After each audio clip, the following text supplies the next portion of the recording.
नमस्कार दोस्तों, स्वागत आप सभी का आपके अपने YouTube channel online study with DK में। दोस्तों आज हम आपके लिए लेकर आए हैं NCERT के मैथ्स के कुछ क्वेश्चन, और ये क्वेश्चन जो रहेंगे ये आपको आने वाली आपके CTET, UPTET, super TET, REET और साथ ही साथ अन्य टेट एग्जाम के लिए भी काफ़ी उपयोगी क्वेश्चन साबित होंगे। तो आइए और स्टार्ट करते हैं आज के हमारे NCERT के मैथ्स से जो चुने गए हैं क्वेश्चन, उन क्वेश्चनों को देखते हैं। क्वेश्चन बहुत ही अच्छे क्वेश्चन है और निश्चित रूप से ये क्वेश्चन आपको कुछ ना कुछ सीखने को ज़रूर बताएंगे। तो चलिए स्टार्ट करते हैं। और यदि आपने अभी तक हमारे नए चैनल मेरा घर मेरा स्कूल को सब्सक्राइब नहीं किया है तो प्लीज़ आप उसे भी जाकर सब्सक्राइब कर लीजिएगा, क्योंकि वहाँ पर भी आपको NCERT बुक्स का सोल्यूशन मिलता है हिंदी माध्यम में। तो चलिए और स्टार्ट करते हैं आज के हमारे मैथ्स के क्वेश्चन। देखिए क्वेश्चन जो फर्स्ट है यहाँ पर हमारा, बताइए कि किन्हीं दो संख्याओं का योग सम होता है या विषम होता है यदि वे दोनों, मतलब प्रश्न हमसे ये कह रहा है कि कोई भी दो संख्याएं जो हम लेते हैं उनका जोड़ हम करेंगे तो क्या वो सम होगा या फिर विषम होगा यदि वे दोनों संख्याएं। अब देखिए यदि वो दोनों संख्याएं विषम हो तो उनका योग क्या बनेगा और सम हो तो क्या बनेगा। अब देखिए प्रश्न हमारे सामने है, तो आप अपना उत्तर कमेंट्स में ज़रूर दें कि इसका उत्तर क्या होगा। अब देखिए क्वेश्चन जैसे हमारे सामने आता है, मान लीजिए कि हमें इस क्वेश्चन का हल हमें पता नहीं है, इसका उत्तर पता नहीं है, तो जैसा प्रश्न ने कहा वैसा हम करके देखते हैं। जैसे मान लीजिए कि दो संख्याएं लेते हैं और दोनों ही विषम संख्याएं लेते हैं। तो जैसे मान लिया है कि मैंने यहाँ पर 3 एक विषम संख्या है और एक 5 संख्या ली, तो दोनों ही यहाँ पर क्या है, विषम है। अब इन दोनों का मैं टोटल करता हूं तो इनका योग मैं करूंगा तो मुझे मिला 8। अब देखिए 8 यहाँ पर जो है वो क्या है, वो तो सम संख्या है ना। तो यदि हम दो विषम संख्याओं को जोड़ते हैं तो हमें योग मिलता है 8 और वो सम संख्या इसमें होता है। चलिए अब मान लो हो सकता है कि यहाँ पर योग 8 सम संख्या के रूप में आया, हम कोई भी और दूसरी संख्या ले सकते हैं। जैसे मान लीजिए कि अब मैं यहाँ पर 7 ले लेता हूँ और अब मैं 9 ले लेता हूँ। 7 और 9 दोनों ही विषम संख्याएं हैं, तो इनका योग करते हैं तो 7 और 9 को हम जोड़ते हैं तो इनका योग होता है 16 और ये भी सम संख्या। तो कहने का मतलब है कि हम कोई भी दो विषम संख्याएं लेंगे उनका योग क्या आएगा, सम ही आएगा। तो यहाँ पर विषम संख्याएं जब दोनों होंगी तो उनका जो योग होगा वो हमेशा सम ही होता है ना। तो ये हो गया हमारा ए वाला। अब बी वाले की बात करते हैं। यदि हम दोनों संख्याएं सम लेते हैं तो क्या होगा, तो दोनों संख्याएं सम लेकर देखते हैं। जैसे 2 और 4 है तो इनका योग भी यहाँ पर क्या होगा, 6 होगा, और 6 यहाँ पर क्या है, सम ही है ना। अब यहाँ पर हम 6 और 8 ले लेते हैं तो 6 8 को लेकर देखते हैं तो इनका योग भी 14 है और ये भी सम है। तो दो संख्याएं चाहे वो सम हो या विषम हो, दोनों ही स्थितियों में उनका योग जो होता है वो सम होता है। अब देखिए मान लीजिए कि यही प्रश्न यदि हम दो संख्याएं जिसमें एक सम और विषम को जोड़े तो क्या हो। यदि इस प्रकार से प्रश्न हमारे सामने बनाया जाए कि एक सम है और एक विषम है तो योग क्या होगा। तो अब देखिए यहाँ पर करके देखते हैं। जैसे कि मैंने 4 लिया और 3 लिया तो यहाँ पर मुझे मिल रहा है उत्तर विषम, है ना। तो यहाँ पर हमें विषम प्राप्त हो रहा है। चलिए मान लीजिए और कोई सी संख्या लेकर देखते हैं। जैसे मैंने यहाँ पर 6 ले लिया, यहाँ पर 5 ले लिया, तो यहाँ पर मुझे मिला 11 और यहाँ पर भी विषम प्राप्त हो रहा है। तो ये हमारे प्रश्न में शामिल नहीं है, पर आपको थोड़ी सी और एक्स्ट्रा जानकारी मिल जाए इसलिए मैंने क्वेश्चन यहाँ पर एक और नया बनाया है। ये एक सम और एक विषम हो तो क्या हो, तो उस स्थिति में देख सकते हैं आप यहाँ पर योग आपको विषम ही प्राप्त हो रहा है। परंतु यदि दोनों सम सम है तो उत्तर सम होगा, दोनों विषम विषम है तो भी सम होगा, पर एक सम और एक विषम है तो विषम होगा, है ना। तो हमारे 3 प्रश्न यहाँ पर कंप्लीट हो जाते हैं इसी क्वेश्चन से। चलिए आगे बात करते हैं अगले क्वेश्चन की। अगला क्वेश्चन देखिएगा, संख्या 13 और 31 दोनों अभाज्य संख्याएं हैं और इन दोनों संख्याओं में 2 अंक जैसे 1 और 3 है। तो यहाँ पर भी देख सकते हैं 1 इसमें भी है, इसमें भी है, 3 यहाँ पर भी है और इसमें भी है। अब 100 तक की जो संख्याएं होती है उनमें ऐसे अन्य सभी युग्म ज्ञात कीजिए। अब ये आपके सामने प्रश्न है। अब मान लीजिए कि यहाँ पर मैं विकल्प रख देता हूँ कि उसमें कितने युग्म ऐसे मिलेंगे, 1 2 3 4, ये आपके लिए 4 विकल्प हो गए, है ना।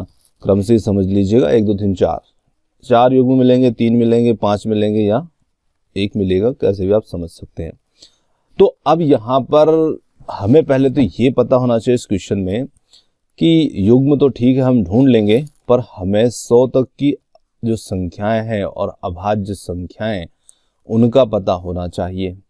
तो 100 तक की जो अभाज्य संख्याएं हैं उन्हें हमें ध्यान में रखना जरूरी है, तभी हम इस क्वेश्चन को हल कर पाएंगे। तो 100 तक जो संख्याएं होती हैं उनमें कितनी अभाज्य संख्याएं होती हैं, चलिए लिखते हैं।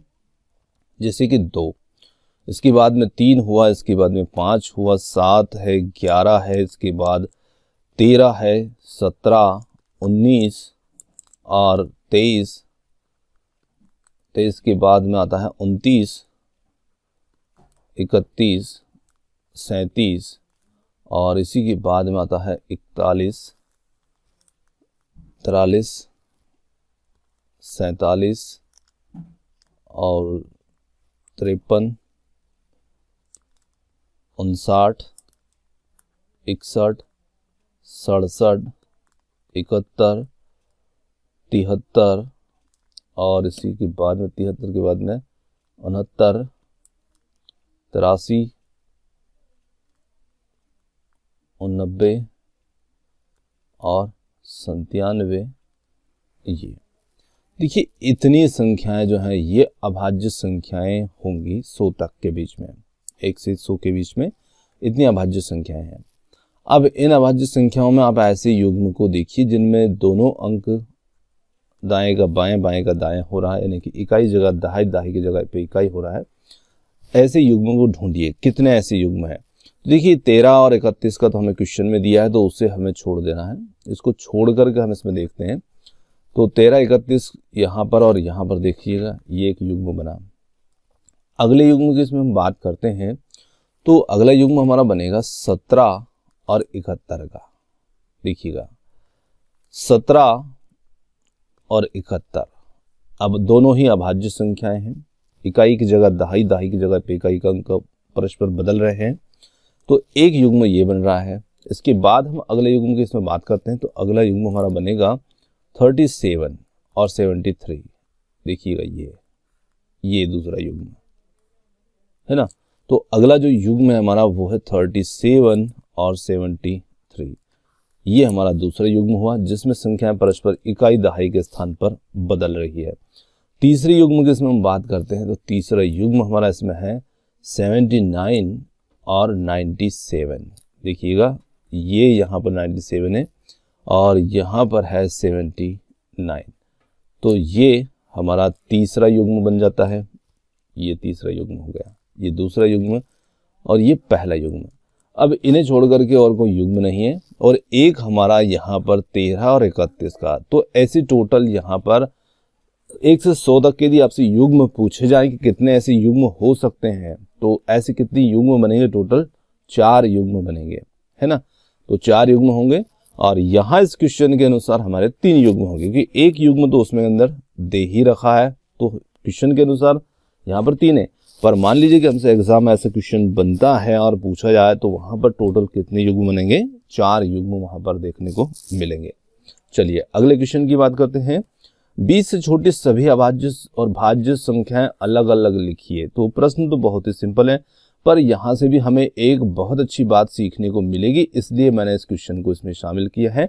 देखिए भाज्य और यहाँ नीचे मैं लिख लेता हूँ अभाज्य। तो 20 से छोटी भाज्य संख्याएं की यदि हम बात करें तो इसमें आ जाती है, जैसे कि 4 है, 6 है, 8 है, 9 है, 10 है, 12, 14 और 14 के बाद 15 भी आएगा, क्योंकि हम भाज्य देख रहे हैं, विषम सम नहीं देख रहे हैं, है ना। 15, 16 और 18 ये हो गई। देखिए 4, 6, 8, 9, 10, 12, 14, 15, 16, 18। अब हम बात करते हैं अभाज्य की। तो अभाज्य में शामिल होगा 2, 3, 5, 7, 11, 13, 17 और 19। अब देखिए यहाँ पर जो समझने की बात है वो ध्यान रखिएगा। जैसे ये जो क्वेश्चन जब भी आते हैं भाज्य भाज्य का, तो हमारा दिमाग तुरंत सम विषम पर चला जाता है। जैसे मैं भी अभी 1 मिनट के लिए यहाँ पर 15 को मैंने छोड़ दिया था, मुझे ऐसा लग रहा था कि मैं सम विषम की बात इसमें कर रहा हूँ, है ना। तो इसमें गलती अक्सर हमारे द्वारा यहीं पर होती है कि हम इस क्वेश्चन को हल करते टाइम पे ये ध्यान रखें कि हम सम विषम नहीं भाज्य अभाज्य को देख रहे हैं। तो देखिए यहाँ पर भाज्य संख्या शुरू कहाँ से हो रही है? 4 से हो रही है, क्योंकि 4 से और उसके 20 से छोटी देखना था, तो 4 यहाँ पर सबसे पहली भाज्य संख्या होती है। ये बात ध्यान रखिएगा, है ना। फिर अभाज्य संख्या की बात कर रहे हैं, तो अभाज्य संख्या कहाँ से शुरू हो रही है? 2 से शुरू हो रही है। तो सबसे छोटी अभाज्य संख्या कौन सी होती है, ये क्वेश्चन अक्सर पूछा जाता है। तो यहाँ पर ध्यान रखिएगा, सबसे छोटी अभाज्य संख्या जो होती है वो होती है 2, और सबसे छोटी भाज्य संख्या जो होती है वो होती है 4। ये बात जरूर ध्यान रखिएगा। अब देखिए 1 जो है वो ना तो इसमें शामिल है और ना ही इसमें शामिल है। तो ध्यान रखिएगा कि जो 1 होता है वो ना तो भाज्य होता है और ना ही वो अभाज्य होता है ना। ना ही वो भाज्य है और ना ही वो अभाज्य है, मतलब इसे ना तो भाज्य में रखा जाता है और ना ही अभाज्य में रखा जाता है। अब ये प्रश्न भी आ जाता है कि 1 जो है वो भाज्य संख्या है, अभाज्य है या कोई नहीं है? तो कोई नहीं होगा, है ना, ना तो भाज्य में ना अभाज्य में। और सबसे छोटी भाज्य और अभाज्य संख्याओं को जरूर ध्यान रखिएगा, क्योंकि इनसे बहुत बार प्रश्न पूछे गए हैं। चलिए अगले क्वेश्चन की बात करते हैं।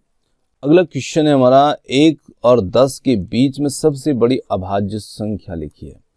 तो देखिए 1 और 10 के बीच में सबसे बड़ी अभाज्य संख्या कौन सी होगी, उसे लिखना है।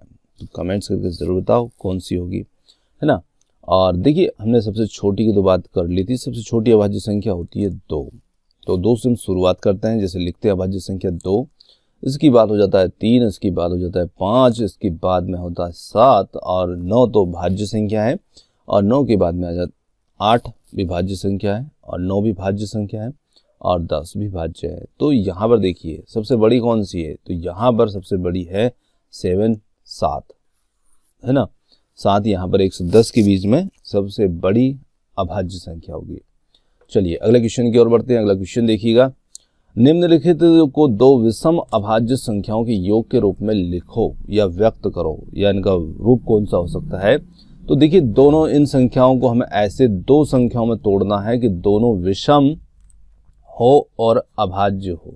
तो विषम अभाज्य संख्याओं में आप इसे तोड़िए और इनका योग करके दिखाइए कि 44 होता हो।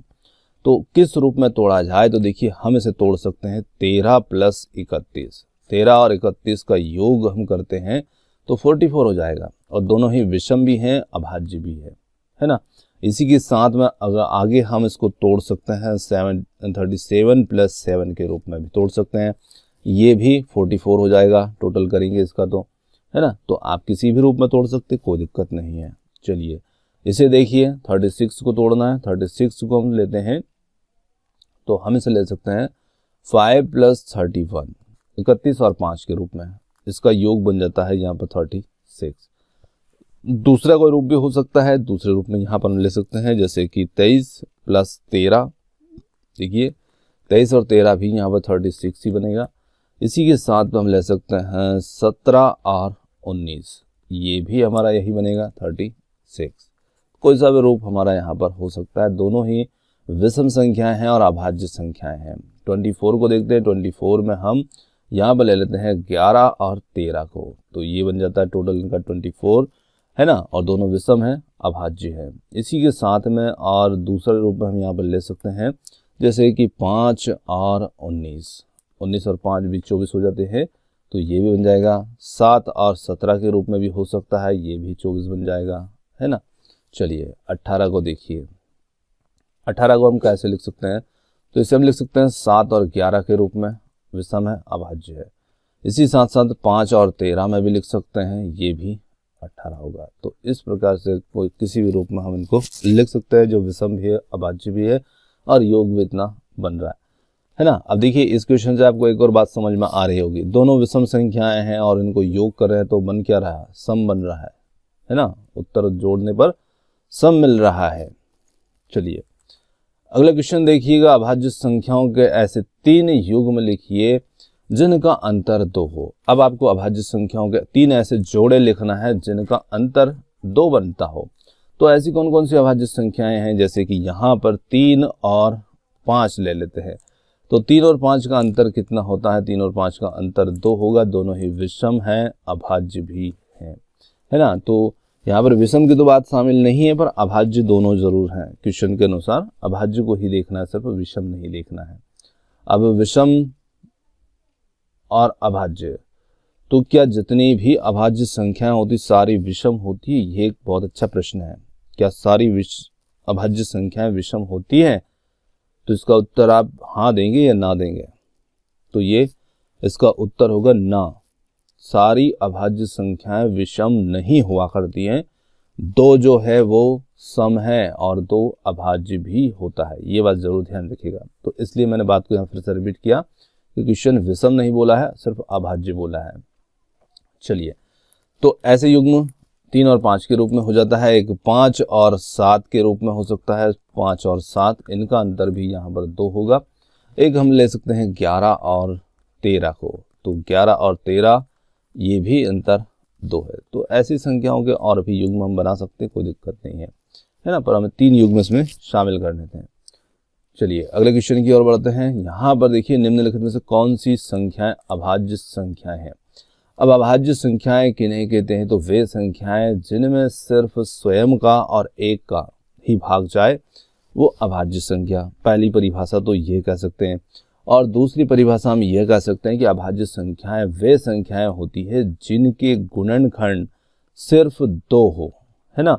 जिनके सिर्फ 2 गुणनखंड हो वो संख्याएं अभाज्य संख्या होती है। अब देखिए जैसे मान लिया जाए कि मैं यहाँ पर लेता हूँ 23 को, तो 23 के जो गुणनखंड मैं निकालूंगा तो 23 के गुणनखंड 23 होगा और 1 होगा। ये 2 गुणनखंड मिलेंगे। तो अभाज्य संख्या जिनके सिर्फ 2 गुणनखंड हो तो वो अभाज्य संख्याएं होती हैं। अब देखिए जैसे 51 है, तो 51 के गुणनखंड के रूप में मुझे यहाँ पर 1 भी मिलेगा, 17 भी मिलेगा, है ना, 51 भी मिल जाएगा। तो यहाँ पर 3 भी होगा, 3 भी शामिल होगा। 17 तो 51, तो 3 से 17 बार ये भी कर सकता, तो 3 भी शामिल होगा। तो इसके गुणनखंड देखिए यहाँ पर 1 भी है, 3 भी है, 17 भी है, 51 भी है। तो यहाँ पर 4 गुणनखंड इसमें देखने को मिल रहे हैं। तो ये क्या हुई, ये यहाँ पर भाज्य संख्या हो गई और ये यहाँ पर अभाज्य संख्या हो गई, है ना। 37 फिर अभाज्य होगी क्योंकि इसके सिर्फ 2 ही गुणनखंड होंगे, 1 और 37। तो ये भी यहाँ पर अभाज्य हुई और ये यहाँ पर भाज्य हो जाएगी क्योंकि इसके गुणनखंड हम देख सकते हैं कि भाई 1 भी है, 2 भी है, 13 भी है ना, 26 भी है, इस प्रकार से। तो यहाँ पर आप देख सकते हैं ये। चलिए अगले क्वेश्चन की ओर बढ़ते हैं। अगला क्वेश्चन बहुत मजेदार क्वेश्चन है। 100 से छोटी 7 क्रमागत भाज्य संख्याएं लिखिए और जिनके बीच में कोई भी अभाज्य संख्या नहीं हो, है ना। 100 से छोटी 7 क्रमागत मतलब क्रम से आने वाली भाज्य संख्याएं लिखो। अब देखिए 2-3 शर्तें इस प्रश्न में जोड़ दी गई है कि 100 से छोटी भी होना चाहिए, फिर 7 ही क्रमागत होना चाहिए मतलब क्रम से आना चाहिए, साथ ही साथ क्या होना चाहिए, भाज्य भी होना चाहिए, और जिनके बीच में कोई भी अभाज्य संख्या नहीं हो। एक और शर्त यहाँ पर जोड़ रखी है। कितनी शर्तें लगा दी इस क्वेश्चन में देखिए। तो मुझे उम्मीद है कि इसका उत्तर तो आप कमेंट्स करके ही बता सकते हैं, है ना। मतलब बहुत हो सकता है कि आप इसका उत्तर जानते हो, तो बता दीजिएगा।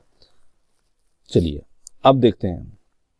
तो देखिए यहाँ पर आपको ध्यान रखना, क्वेश्चन बहुत मजेदार क्वेश्चन है और एक बार आप इसे ध्यान रख लेंगे तो आप कभी भी इसे नहीं भूलेंगे। देखिए अब शुरू कीजिएगा 90 से, 90 की लाइन स्टार्ट कीजिएगा। जैसे कि ये 90 हुआ, 91, इसके बाद 92, इसके बाद 93, 94, 95, और 95 के बाद में 96 भी ले लीजिएगा, है ना। ये देखिए 90, 91, 92, 93, 94, 95, 96, 1, 2, 3, 4, 5, 6, 7 हो गई, 7 हो गई, क्रम से हो गई, क्रमागत हो गई, भाज्य भी हो गई, सभी भाज्य भी है, ये भी ध्यान रखिएगा। और इनके बीच में कोई भी अभाज्य संख्या भी नहीं है, क्योंकि हर संख्या यहाँ पर भाज्य के रूप में मौजूद है। तो निश्चित रूप से ये यहाँ पर 7 क्रमागत भाज्य संख्या हैं जिनके बीच में कोई भी अभाज्य संख्या नहीं है। तो है ना मजेदार क्वेश्चन। चलिए अब अगला क्वेश्चन है हमारा 20 से छोटी अभाज्य संख्याओं के ऐसे 5 युग्म लिखिए जिनका योग 5 से विभाज्य हो। अब देखिए फिर इसमें नई नई शर्तें जोड़ दी कि 20 से छोटी अभाज्य लिखिए। अब 20 से छोटी अभाज्य संख्याएं और उनके फिर 5 ऐसे युग्म भी लिखिए जिनका योग जो है वो 5 से विभाज्य हो। तो देखिए यहाँ पर पहला युग्म मैं लिख रहा हूँ 2 और 3, दोनों क्या है, दोनों अभाज्य है ना। अब इनका योग करता हूँ 5, 5 से ये योग भी विभाजित हो जाएगा, है ना, 5 से विभाजित भी हो रहा है, कोई दिक्कत नहीं इनका योग। अब दूसरा यहाँ पर युग्म लिखते हैं, दूसरे युग्म के रूप में यहाँ मैं ले सकता हूँ 3 और 7। देखिए दोनों ही क्या है, अभाज्य हैं, योग करूँगा 10 आएगा, 10 भी यहाँ पर 5 से विभाजित हो रहा है, शर्त पूरी हो रही है हमारी। थर्ड क्वेश्चन को लेते हैं, थर्ड युग्म को लेते हैं। तो थर्ड में ले लेता हूँ 2 और 13 को, 15 बनेगा, 5 से विभाजित हो रहा है, कोई दिक्कत नहीं, बहुत मज़ेदार क्वेश्चन है। अगला युग्म में लेता हूँ 7 और 13 का, है ना, योग बनेगा 20, युग्म 5 से विभाजित हो रहा है, कोई दिक्कत नहीं। अगले युग्म की मैं बात करता हूँ, अगले युग्म में मैं लिख सकता हूँ यहाँ पर 3 और 17 को, है ना, युग्म 20 बनेगा, 5 से विभाजित हो जाएगा, 5 ऐसे युग्म ये हो जाते हैं। अब देखिए यहाँ पर आप 19 ना लें, क्योंकि 19 लेंगे तो फिर योग जो है आपका 5 से विभाजित नहीं होगा, है ना। इसलिए आपको योग भी ऐसा बनाना है जो 5 से विभाजित हो जाए, मतलब हमारा क्वेश्चन जो है उसकी पूरी शर्तों को हमारा हल पूर्ण कर पाए, तो ऐसे हमें निकालना है। चलिए अगले क्वेश्चन की ओर बढ़ते हैं। निम्नलिखित संख्याओं में से प्रत्येक को 3 अभाज्य संख्याओं के योग के रूप में व्यक्त करो। अभी जो क्वेश्चन हमने 2 संख्याओं के ऊपर किया था ना, अब हमें 3 के ऊपर करना है। जैसे कि यहाँ पर 21 है, तो 21 को 3 अभाज्य संख्याओं के योग के रूप में लिखो। तो यहाँ पर 21 को मैं लिख सकता हूँ 5, 3 और 13, 13 और 3 16 और 5 21, ये बन गया हमारा 21 को लिखने का तरीका। 31 को मैं यहाँ पर लिख सकता हूँ 3 और 5, 8 हो गए, और 8 के बाद मैं यहाँ ले सकता हूँ 23, ये देखिएगा 3, 5 और 23, 23, 5 28, 28 और 3 31, 53 है, 53 को मैं लिख सकता हूँ यहाँ पर 13, 17 और 23। देखिए 17 और 23 यहाँ पर 40 और 13 53। 61 को मैं यहाँ पर लिख सकता हूँ 7, 13, चलिए थोड़ा सा गलत लिखा गया, 7, 13 और 41 41, ये देखिए, चलिए थोड़ा सा पेन हिल गया था वो, ये देखिए, है ना, इसे मैं इस प्रकार लिख सकता हूँ। तो इस प्रकार से हम इन संख्याओं को लिख सकते हैं। तो दोस्तों ये थे आज के हमारे एनसीईआरटी के गणित के कुछ अच्छे प्रश्न जो मुझे पसंद आए थे, तो इसलिए मैंने क्वेश्चन आपके साथ शेयर किए। अब क्वेश्चन आपको कैसे लगे ये आपको तय करना है, आपको कमेंट करके बताना है। यदि आपको पसंद आया तो वीडियो को लाइक, शेयर और चैनल को सब्सक्राइब करना मत भूलिएगा। और उम्मीद करता हूँ कि वीडियो आपको पसंद आया होगा, और आपने हमें इतनी देर सुना उसके लिए बहुत बहुत धन्यवाद। Thank you so much. मिलते हैं जल्द ही एक और नए किसी वीडियो के साथ।